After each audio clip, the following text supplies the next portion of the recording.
샬롬. 여러분들은 인생을 살아갈 때 어떤 관점에 바라봅니까? 예를 들어서 두 사랑하는 사람들이 이렇게 있습니다. 연인들이 있는데 한 형제가 이렇게 멋지게 봤을 때 자기 좀 봐봐, 저 멋진 달을 봐 라고 손을 달을 가리켰을 때 아마 서로 사랑하게 되면 손가락을 보는 게 아니라 멋진 달을 볼 겁니다. 사랑하지 않으면 그 형제나 또는 가리키는 사람이 차고 있는 시계나 반지나 그것이 얼마나 고급품일까를 바라볼 겁니다. 목적이 다를 겁니다. 저를 좀 보십시오. 오늘 여러분들에게 하나님이 어떤 관점으로 여러분을 바라보는지 그 관점을 나누면서 은혜를 받길 원합니다. 사람들은 얘기하죠. 그 사람의 얼굴이 인생을 살아온 것 같다. 아마 맞을 겁니다.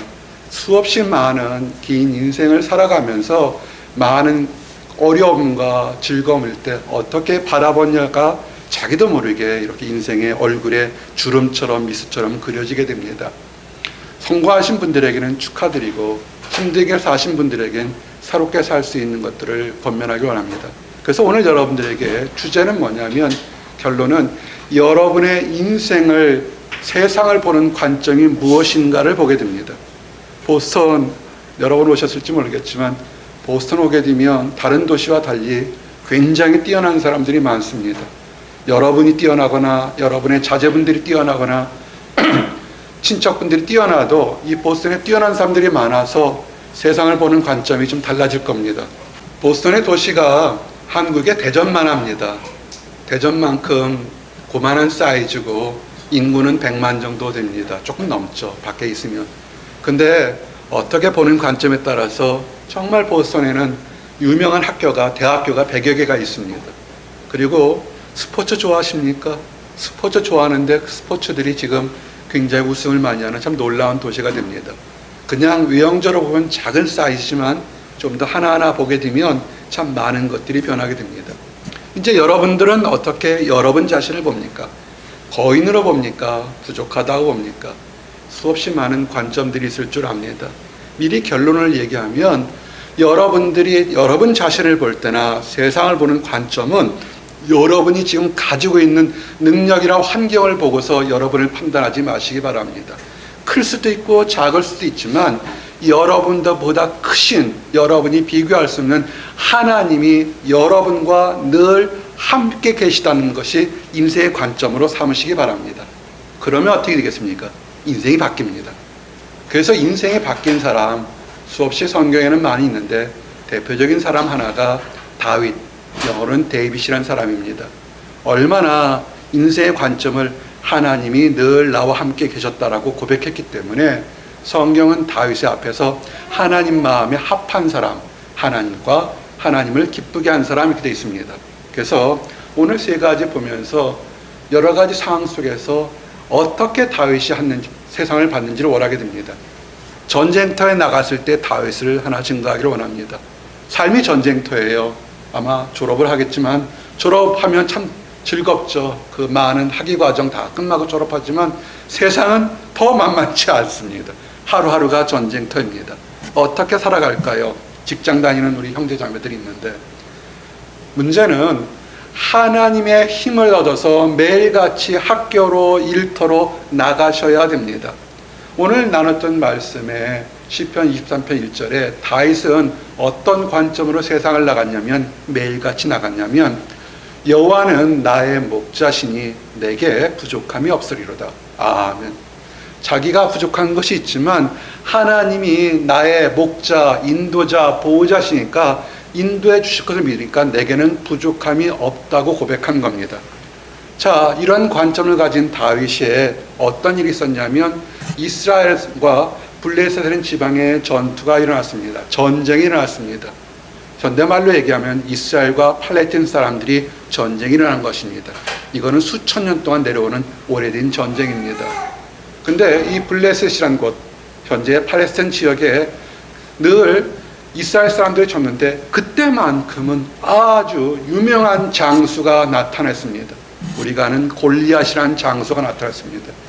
현대 사람들이 대충 그 사람의 키를 현대 나이로 역산하게 되면 거의 3m가 될 거라고 생각합니다. 엄청나게 크죠. 그 당시 사람들 우리와 비슷할 테니까 사람보다 2배 크고 키가 2배 크고 옆으로 크니까 정말 무시무시한 그런 장수였을 겁니다. 잘 모르시면 미식축구 가서 선수들을 보게 되면요, 우리보다 2m 넘는 선수 보게 되면 정말 거인이 어떤지를 알 수가 있습니다.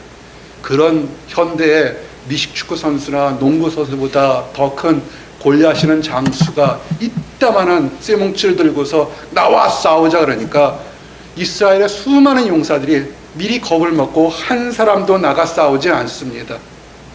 그 당시 이스라엘 초대왕인 사울왕이 저 골리앗을 죽이면 너희들이 원하는 것을 다 주겠다 하더라도 워낙 두려움과 공포가 많으니까 아무도 나와 싸우지를 못합니다. 그저 가까이 오면 활 쏘려고 숨어만 있는 그런 상태가 됩니다. 그렇게 몇 날 며칠은 이 골리앗이 나와서 이스라엘 백성들을 조롱하고 이스라엘 백성을 믿는 하나님을 조롱합니다. 그때 다윗이라는 이세 집안의 막내로 커서 막내인지 집의 하인인지 알지 못하는 대접받지 못한 조그만 청년 다윗이 자기 형 전쟁터 나는데 어떻게 되는지 알아보라는 아버지의 명령에 따라 갔다가 블레셋의 장수 골리앗이 소리 지르는 것을 보고 화가 났습니다. 어떻게 하나님을 욕할 수 있을까? 어떻게 살아계신 하나님을 욕할 수 있을까? 해서 자기가 대신 나오게 싸우겠다는 겁니다. 그래서 사울왕이 자기가 입던 갑옷을 입혀왔는데 너무 두껍고 맞지 않습니다. 그래서 그냥 평상시 있던 막대기 하나와 양치기 했던 물맷돌 둘을 들고 나갑니다. 싸움이 되지 않을 겁니다. 자, 성경을 조금만 아시는 분, 교회를 조금 다니시는 분, 골리앗과 다윗의 싸움이라는 얘기를 참 많이 씁니다. 상대가 되지 않은 그런 싸움을 우리는 골리앗과 다윗의 싸움인데 결과는 잘 모르게 할 때 우리는 얘기합니다. 우리 포스터를 보게 되면 어떻게 봅니까? 키가 큰 골리앗이 있고 다윗이 나가서 이렇게 칼 들고 싸우는 모습처럼 보입니까? 그런 것을 봤으면 그분은 성경에 대해서 잘 몰라서 그냥 상상으로 그린 그림입니다. 이때 보게 되면 우리는 생각하기에 그 큰 덩치, 보통 사람의 2배가 되는 큰 덩치의 사람이 우리의 정상적인 다윗과 싸웠을까요? 다윗이 칼을 들고 싸웠을까요? 잘 보면 그렇지 않습니다. 그때 말씀을 좀 읽어드릴게요. 사무엘상 17장 41절 이하로 보니까 블레셋 사람이 방패든 사람을 앞세우고 다윗에게 점점 가까이 나아가니라.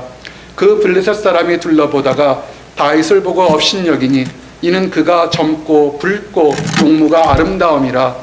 블레셋 사람이 다윗에게 이르되 내가 나를 개로 여기고 막대기를 가지고 내게 나왔느냐 하고 그의 신들의 이름으로 다윗을 저주하고 블레셋 사람이 또 다윗에게 이르되 내게로 오라 내가 네 살을 공중의 새들과 들짐승에 주리라 하는지라. 아멘. 저를 좀 보세요. 이 골리앗과 다윗 싸움이 이겼을까요? 졌을까요? 우리가 하나님을 믿는 사람들은 하나님께 기도합니다. 그러나 하나님을 잘 모르는 사람들도 입 밖에 나오는 단어에 따라서 인생이 달라진다는 거 아십니까? 짧은 사고가 생각을 낳고 생각은 행동을 낳고 행동은 습관을 낳고 습관은 운명을 바꿉니다. 매일같이 죽겠다 하는 사람은 아무리 많이 가져도 죽을 수밖에 없습니다. 그러나 잘할 수 있을까요? 될까요? 얘기하면 얘기가 많이 달라집니다. 싸우러 나갈 때 이미 골리앗은 자기도 모르게 자기의 실패를, 패배를 인정했습니다. 1대1의 싸움이라고요? 성경을 다시 보면 1대1의 싸움이라 1대2의 싸움입니다. 그 등치가 3m 가까이 골리앗의 앞에 누구냐면 큰 사람의 전체를 방패를 지는 또 다른 병사가 칼을 들고 나가 싸웁니다. 근데 다윗은 뭘까? 칼을 들지 않고 막대기 하나를 들고 나왔어요. 싸움이 되겠습니까? 싸움이 안 됩니다. 그러면 하나님과 긍정적인 사고방식을 가지면 애야 너는 싸움이 안 되니 너는 질 거다 얘기를 하는데 다윗이 용기를 얻은 말이 뭐냐면 골리앗이 자기 자신을 뭐라 하면 네가 나를 개로 가지로 여기느냐 그래 버렸어요. 다윗의 평생 동안 젊은 청년 다윗의 평생 동안 한 일이 뭡니까? 양치기입니다. 양을 지키기 위해서 때로는 늑대에게 곰에게 막대기 하나를 들고 목숨 걸고 싸웠던 사람입니다. 그런 다윗에게 강아지는 아주 쉬운 존재입니다. 이미 그래서 아하, 다윗은 골리앗의 입에 터져나온 말에서 이 싸움은 하나님께서 나를 붙여주거나 얘기를 한 것입니다. 그래서 다윗은 용기를 내서 얘기를 합니다. 사무엘상 17장 42절 보니까 다윗이 블레셋 사람에게 이르되 너는 칼과 창과 단창으로 내게 나아오거니와 나는 만군의 여호와 이름 곧 내가 모욕하는 이스라엘 군대의 하나님 이름으로 내게 나아가노라. 아멘. 생각해 보세요. 그냥 벗어 나는 강아지 같아 그런 사람으로 자기 스스로를 비하한 사람과 나는 만군의 하나님의 이름으로 나아가 싸우겠다는 사람은 누가 이기겠습니까? 여러분 담대하십시오. 직장이나 가정이나 앞으로 수없이 여러분들이 가는 길에 정말 내가 이것을 헤쳐나갈 수 있을까 하는 어려움이 도처에 널려 있습니다.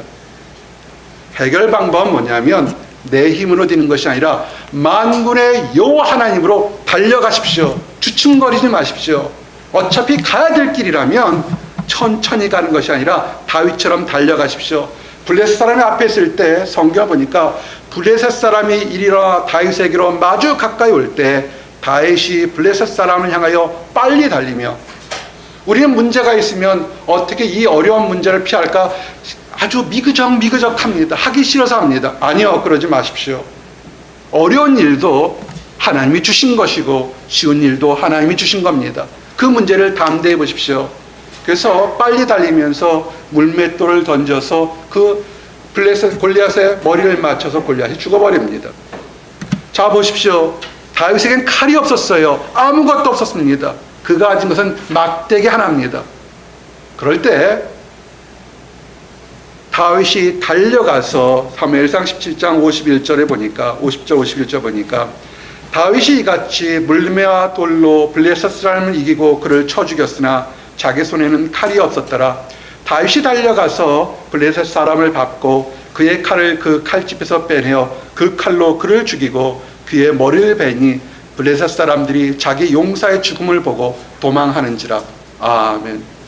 우리가 직장이나 앞으로 가보자 하는 많은 일들에서 내가 언제 집을 사고 언제 사람들을 얻고 언제 아이들을 가르치고 언제 할까 수없이 우리는 머릿속에 많은 일들을 계획할 수 있습니다. 다윗이 용기가 가상하지만 블레셋 사람들을 그 골리앗을 어떻게 죽이고 그 머리를 어떻게 벨지 그는 아무것도 가진 것이 없었습니다. 그러나 만군의 여호와 이름으로 달려나갈 때 하나님께서는 예비된 자기 장수의 블레셋 사람의 칼로 골리앗 칼로 그 목을 자를 수 있도록 예비되어 놓은 것이 있습니다. 저를 보십시오. 여러분 앞에 수없이 많은 문제들이 있습니다. 이렇게 하면 풀릴 거라고 많은 생각하지 마십시오. 내일 일을 알지 못하는 것이 여러분의 인생이고 나의 인생입니다. 어제 보스턴에 캔모아 근처에 있던 사람들은 새로운 경험을 했을 겁니다. 수없이 많이던 캔모아 앞에 그린 라인이 탈선을 했죠. 그래서 많은 사람이 다쳤어요.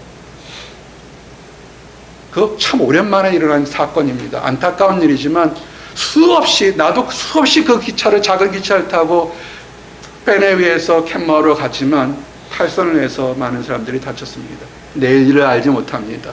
다윗이 하나님 마음을 기쁘게 했던 건 뭐냐면 나는 피족하고 나는 칼도 없고 나는 갑옷도 없지만 만군의 여호와 하나님을 이름을 믿고 나갈 때 예비된 것들이 있다는 것을 아시기 바랍니다. 그 길이 축복의 길입니다. 두 번째, 영적인 싸움과 모함에서 승리하기를 원합니다. 다윗이 골리앗을 죽이고 나오니까 많은 일들이 벌어졌습니다. 그때 그 모습은 이런 겁니다. 인생에 살다가 갑자기 내가 열심히 노력하지만 내가 생각하지 않은 인생의 깜깜한 길을 질병이든 모함이든 함정이든 유혹이든 죄든 많은 것들을 겪게 됩니다. 그럴 때 낙심하지 마십시오. 그 깜깜한 골짜기에도 하나님이 계십니다. 내가 사망의 음침한 골짜기를 다닐지라도 애를 두려워하지 않을 것은 주께서 나와 함께 하심이라. 주의 지팡이와 막대기가 나를 안위하시나이다. 주께서 내 원수의 목전에서 내게 상을 차려주시고 기름을 내 머리에 부으셨으니 내 잔이 넘치나이다. 아멘. 다윗의 일평생 동안 세상을 보는 것은 사망의 음침한 깜깜한 골짜기 위험이 널린 곳에서도 하나님께서 나를 지켜주시고 보호할 것이라는 확신이 있었습니다. 다윗이 골리앗을 죽이니까 그 전쟁을 기다리고 빨리 끝나고 해방되기를 원했던 수없이 많은 사람들이 기뻐했습니다. 이스라엘 여인들이 소고치며 노래하고 춤을 춥니다. 그러면서 그 당시 왕이었던 사울 왕을 반기는데 사람들은 자기도 알지 못하게 팩트, 진실을 얘기하게 버립니다. 사무엘상 18장 7절에 보니까 여인들이 뛰놀며 노래하며 이르되 사울이 죽인 자는 천천히요 다윗은 만만이로다. 아멘. 사울이 죽인 것은 천천 10만이요 다윗이 죽인 것은 100만이다 이런 얘기가 나온 겁니다. 그 당시 왕은 사울입니다. 사울왕입니다.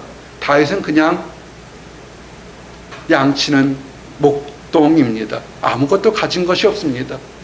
포용력을 가진 왕이었다면 자기 병사가 이름도 알지 못하는 다윗이 모든 이스라엘 장군들이 무서워하는 골리앗을 죽였으니까 칭찬하고 그렇겠지. 그런데 사울왕은 그러지가 않았습니다. 마음의 질투와 시기가 가득 찼습니다. 그때 모습을 보니까 사무엘상 18장 8절에 사울이 그에게 불쾌하여 심히 노하여 이르되 다윗에게는 만만을 돌리고 내게는 천천만 돌리니 그가 더 얻을 것은 나라 말고 무엇이냐 하고, 우리는 학교나 직장에서 열심히 일하면 인정받을 거라고 생각합니다. 근데 세상은 그렇지 않습니다. 내가 열심히 일하고 거룩하고 올바르고 법대로 살았으면 칭찬과 물질과 건강을 얻을 거라 생각하는데 세상에는 악한 사람들이 있습니다.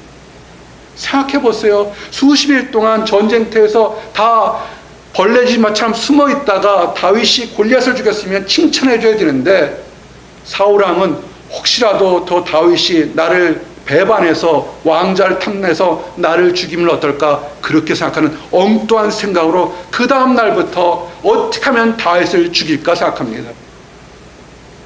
다윗을 자기 사유로 삼았어요. 자기 딸을 줘서 사유로 삼았습니다. 그러면 신복으로 삼고서 믿어야 되는데 매번 어떻게 하면 그를 죽일까 생각합니다. 다윗이 참 안타깝게 됐습니다. 여러분, 세상에서는 눈에 보이는 것이 전부가 아니에요. 사울왕에게 악령이 내립니다. 귀신이 달라붙기 시작합니다. 그래서 골이 아파요. 너무 아픕니다.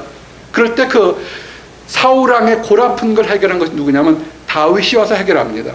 사무엘상 18장 10절에 그 이튿날 하나님께서 부리시는 악령이 사울에게 힘있게 내림에 그가 집안에서 정신없이 떠들어대므로 다윗이 평일과 같이 손으로 수금을 타는데 그때 사울의 손에 창이 있는지라 그가 스스로 이르기를 내가 다윗을 벽에 박으리라 하고 사울이 그 창을 던졌으나 다윗이 그의 앞에서 2번 피하였더라. 아멘. 사울이 머리가 찌끈찌끈 아플 때마다 이 다윗이 가서 악기를 잘 들으니까 수금을 치면서 노래를 불러주면 마음이 편했습니다. 근데 이날은 더 심하게 오면서 정신이 미치고 헛소리를 하면서 이제는 저 다윗을 죽겠다고 단창을 잡아서 창을 2번씩이나 던집니다. 한번 생각해 보십시오.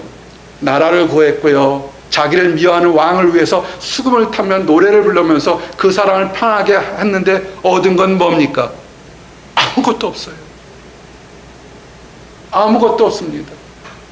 여러분이 학교나 직장이나 세상에 나가게 되면 정말 열심히 잘해주고 선을 베풀었는데 그 선을 베푼 거에 10분의 1이라도 돌아올 거라 생각했는데 오히려 모함하고 가진 것을 빼앗으려는 악한 사람들도 있다는 것을 여러분 아셔야 됩니다.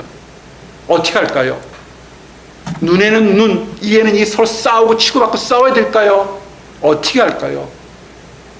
성경은 이런 상황에서 세상 사람들이 보는 것처럼 네가 나에게 힘들게 했으니 나는 너에게 더 힘들게 했다는 세상 사람들의 관점이 아니라 세상을 주관하는 하나님을 바라보고 여호와 하나님께서 함께 있음을 믿고 따라 나가는 하나님을 보는 관점을 바라보라는 것입니다. 다윗이 억울하지만 목동일 때도 왕의 사이가 될 때도 장군이 될 때도 함께 했던 하나님을 바라봤습니다. 하나님이 살아계시니까 이 억울한 일을 알아서 해결해 주시겠지. 그랬더니 하나님께서 우선 사울에게 하나님과 함께하는 다윗을 보면서 두렵게 합니다.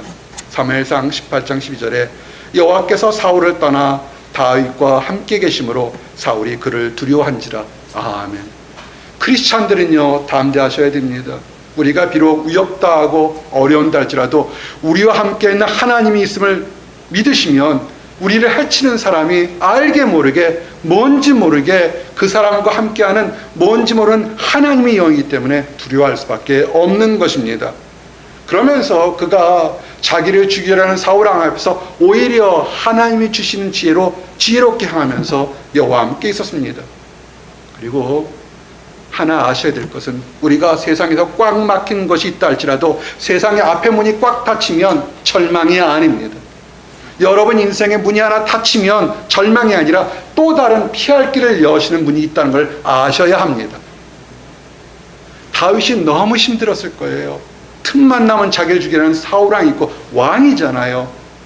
기름 부은 왕이잖아요. 뭐 배신할 수도 없지 않습니까? 근데 피할 길을 하나님이 주십니다. 어떤 피할 길이냐면 사울왕의 아들 왕자 요나단을 줍니다. 요나단은 다윗보다 나이가 많습니다. 큰 형처럼 삼촌뻘들은 요나단을 줬는데 지금부터 수천 전에 왕의 아들 왕자는 당연히 왕위를 물려받을 텐데 이 왕자 요나단은 다윗을 알아보고 그를 사랑합니다. 경쟁자일 텐데 자기 아버지가 죽이려는 경쟁자일 텐데 오히려 그를 사랑합니다. 그러면서 축복 기도를 합니다. 사무엘상 20장 15절에 보니까 여호와께서 너 다윗의 대적들을 지면에서 다 끌어버리신 때에도 너는 네 인자함을 내 집에서 영원히 끌어버리지 말라 하고 이에 요나단이 다윗의 집과 언약하기를 여호와께서는 다윗의 대적들을 치실지어다 하니라. 아멘. 왕자 요나단이 세상을 보는 관점 뭐냐면 사람이 노력하는 것도 있지만 하나님이 인정하는 사람이 있다는 걸 보고 그 다윗을 인정했던 겁니다.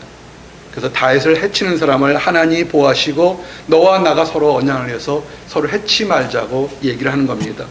그러면서 사무엘상 20장 17절에 보니까 다윗에 대한 요나단의 사랑이 그를 다시 맹세하게 하였으니 이는 자기 생명을 사랑함 같이 그를 사랑함이었더라. 아멘. 피할 길을 주시는 겁니다. 우리가 막혔다고 생각할 때 또 다른 하나님께서는 천사를 보내주는데 때로는 우리가 알지 못하는 날개 달린 천사를 보내줄 수도 있지만 우리 안에 있는 다른 사람을 통해서 여러분들을 위로하고 여러분을 격려한다는 것을 아셔야 됩니다. 하나님의 천사들을 만나십시오. 나 혼자 있지 마십시오. 혼자 방구석에서 있는 것이 가장 위험한 것입니다. 하나님의 사람들을 만나보시기 바랍니다. 위기의 순간에 다윗에게 하나님의 이름으로 위로해준 왕자 요나단이 있었던 것을 여러분 기억하십시오. 여러분 삶에서 여러분 힘들어할 때 하나님의 이름으로 여러분을 위로해주고 격려하는 사람이 있다면 그 사람은 하나님 보낸 천사와 같은 사람일 겁니다. 사무엘상 23장 15절 16절 보니까 정말 우리 아버지 사울왕이 정말 다윗을 죽일 것인가 아니면 정신 이상으로 가끔 헷가닥하는 것인가를 찾아보다가 정말 사울왕이 죄가 없는 다윗을 죽이는 것을 알았습니다. 그래서 다윗이 도망가 버렸습니다. 십광야는 거 도망갈 때 그때 둘이 몰래 만납니다. 그러면서 위로를 합니다. 그때 모습이 이렇습니다. 다윗이 사울이 자기 생명을 빼앗으려고 나온 것을 보았으므로 그가 십광야 숯불에 있었더니 사울의 아들 요나단이 일어나 숯불에 들어가서 다윗에게 이르러 그에게 하나님을 힘있게 의지하게 하였으니 18절 보니까 두 사람이 여호와 앞에서 언약하고 다윗은 숯불에 몰고 요나단은 자기 집으로 돌아가니라.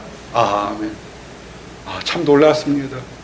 정말 어디로 갈지 모를 때 하나님의 사람이 힘내라. 하나님이 함께 계시니까 너가 형통할 거라고 위로해 준 것을 믿으시기 바랍니다. 혹시 여러분 힘이 있습니까? 주변을 돌아보세요. 힘든 사람이 있습니다. 그 사람을 격려하십시오.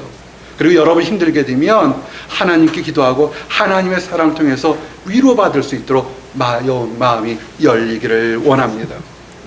세월이 흘렀습니다. 사울왕을 피해당했던 다윗, 그는 힘이 있었어요. 사실은 다윗 사울왕을 죽일 수 있었습니다.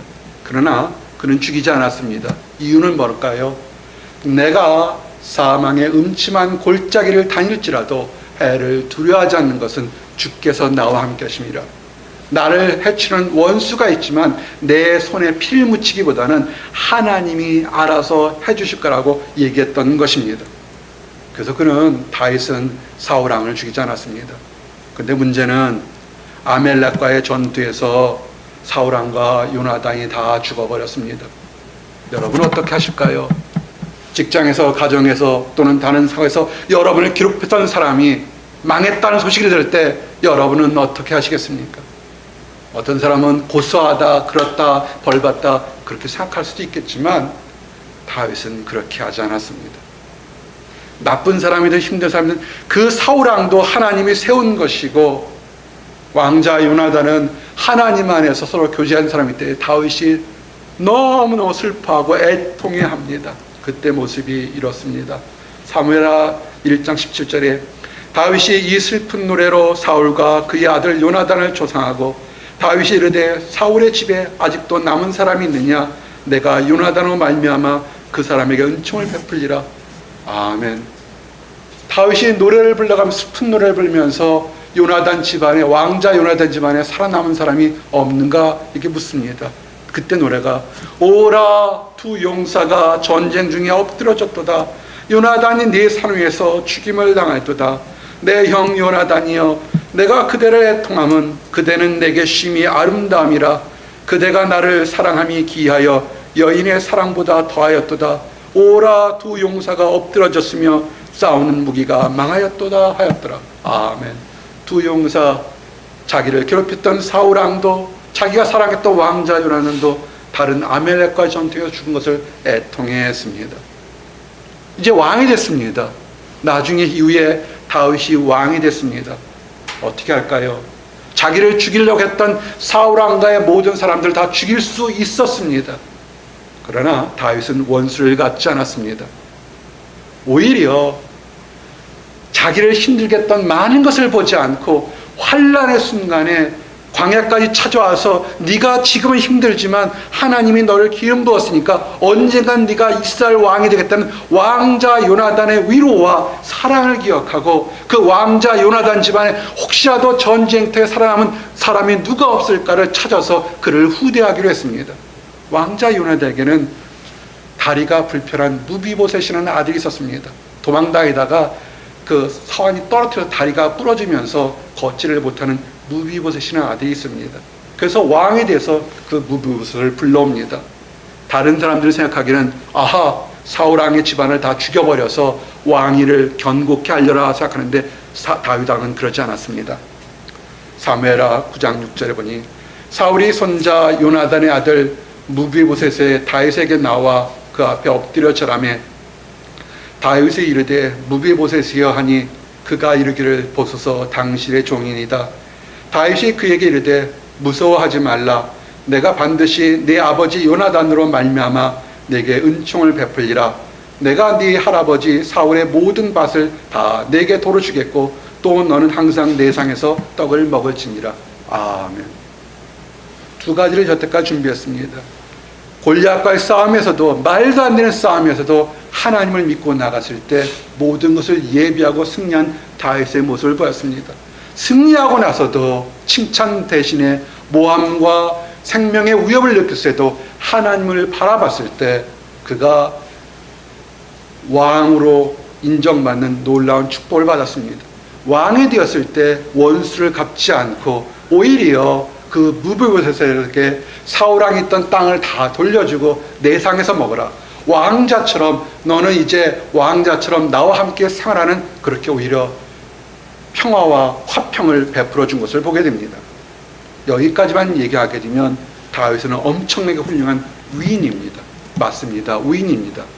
그러나 훌륭한 다윗에게도 찾아오는 범죄함이 있습니다. 오늘 이 마지막에 우리가 범죄했을 때, 우리가 실수했을 때 어떻게 했는지를 증거하고 오늘 말씀을 마치겠습니다. 범죄했을 때 처절한 회개와 용서를 하나님께 구한 것이 다윗이 하나님 마음을 합당하게 된 것입니다. 허물의 사함을 받고 자기 죄가 가려진 자는 복이 있도다.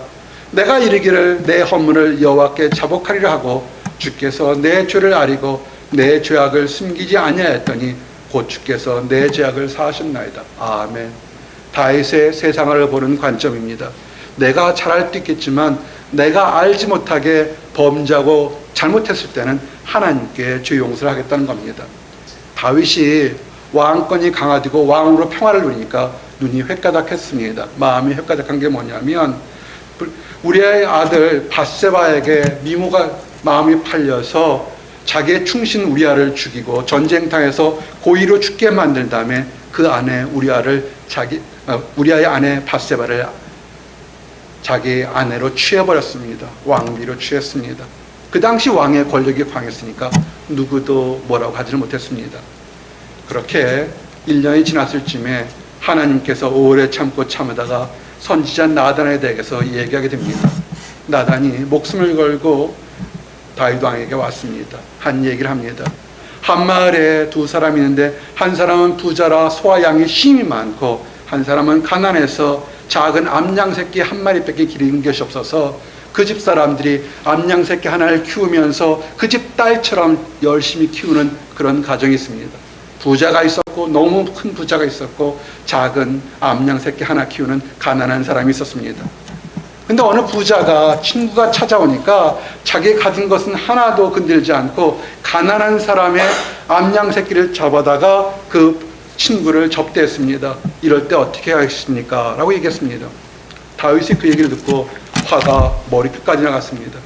그렇게 인정머리 없는 사람은 그 사람은 사형에 처해야 된다. 어떻게 자기 것이 잔뜩 가지면서도 남에게 딱 하나 가지고 있는 암양 새끼를 잡아다 자기 친구를 대할 수 있느냐. 그런 인정머리 없는 사람은 죽어야 된다 그렇습니다. 그럴 때 나단 선지자가 다윗을 똑바로 쳐다보는 말이 그 부자가 바로 당신입니다.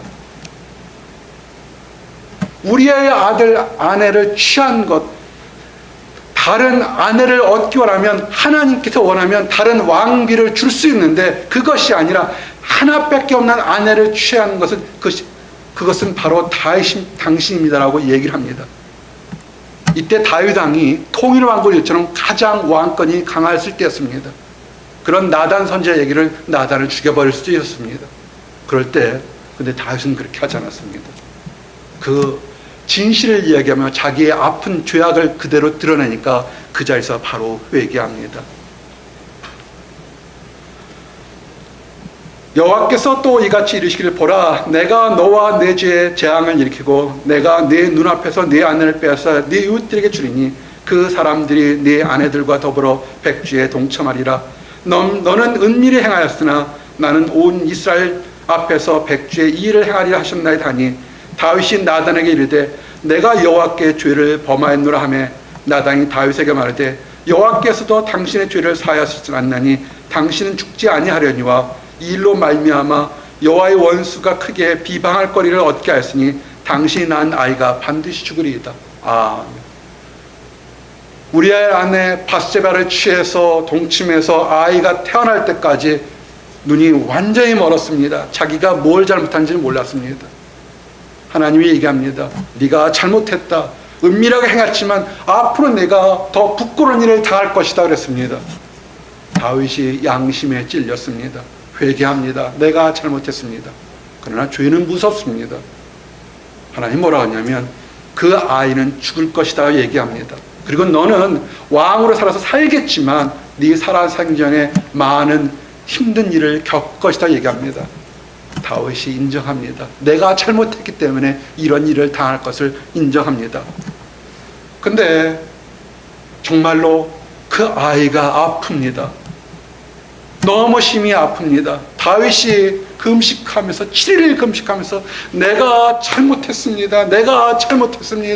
그 죄를 내게로 돌리고 내 아이를 살려주십시오라고 눈물로 고백을 합니다. 그러나 하나님께서는 그 아이를 죽이십니다. 가져 데려가 버리십니다. 사람들이 수근수근거립니다. 얘기를 못해요. 왕이 7일 금식하면서 눈물 콧물 흘리면서 살려달라고 하는데 누가 감히 가서 왕자가 죽었다고 얘기하겠습니까? 다윗 왕이 신하들이 수근수근거림을 보고서 왕자가 죽은 것을 알고 오히려 기이한 행동을 합니다. 오히려 머리를 감고 깨끗한 옷을 입고 식사를 합니다. 사람들이 물어봅니다. 그의 신하들이 그에게 이르되 아이가 살았을 때는 그를 위하여 금식하고 오시더니 죽은 후에는 일어나서 잡수시니 이 일이 어찌 됨이니까 하니 이르되 아이가 살았을 때 내가 금식하고 온 것은 혹시 여호와께서 나를 불쌍히 여기사 아이를 살려주실는지 누가 알까 생각함이거니와 지금은 죽었으니 내가 어찌 금식하랴. 내가 다시는 돌아오게 할 수 있느냐. 나는 그에게로 가려니와 그는 내게로 돌아오지 아니하리라. 아멘. 이 말씀을 통해서 보면 다윗은 철저하게 하나님만을 의지하고 하나님의 주권, 살든지 죽든지는 하나님의 뜻에 달렸다는 것을 인정했던 것입니다. 하나님이 데려갔으니 내가 어떻게 다시 살리겠느냐고 고백을 한 겁니다. 그는 처절하게 회개했습니다. 회개하고 용서하니까 하나님이 다윗에게 용서하면서 축복의 선물을 줍니다. 밧세바를 위로하고 아들이 죽었으니까 얼마나 슬펐겠어요. 밧세바를 위로하고 다시 그 가정에 자녀를 주었습니다. 낳은 자녀 이름이 뭔지 아십니까? 솔로몬입니다. 우리가 가진 아는 세상에서 가장 지혜롭고 가장 부자였던 솔로몬을 하나님이 주셨습니다. 사무엘하 12장 24절에 다윗이 그의 아내 밧세바를 위로하고 그에게 들어가 그와 동침하였더니 그가 아들을 낳음에 그의 이름을 솔로몬이라 하니라. 여호와께서 그를 사랑하사. 아멘. 그렇습니다. 우리가 승리할 때가 있습니다. 하나님 바라보십시오. 모함받을 때 있습니다. 하나님 바라보십시오. 우리가 범죄할 때 있습니다. 회개하고 하나님 바라보십시오. 다윗이 일평생 동안 살아간 것은 세상의 권력이나 그의 싸움의 용맹함이 아니라 내 모든 것보단 하나님 전에서 하루가 왕궁의 궁전에서 첫날보다 낫다는 하나님만을 바라보는 믿음을 가졌던 것입니다. 이 말씀을 하고 마치겠습니다. 시편 23편 6절에 나온 이유하고에 내 평생의 선하심과 인자하심이 반드시 나를 따르니 내가 여호와 집에 영원히 살리로다. 시편 84편 10절 말씀처럼 주의 궁정에서 한 날이 다른 곳에서 첫날보다 나은즉 악인의 장막에서 사는 것보다 내 하나님 성전 문지기로 있는 것이 좋사오니. 아멘.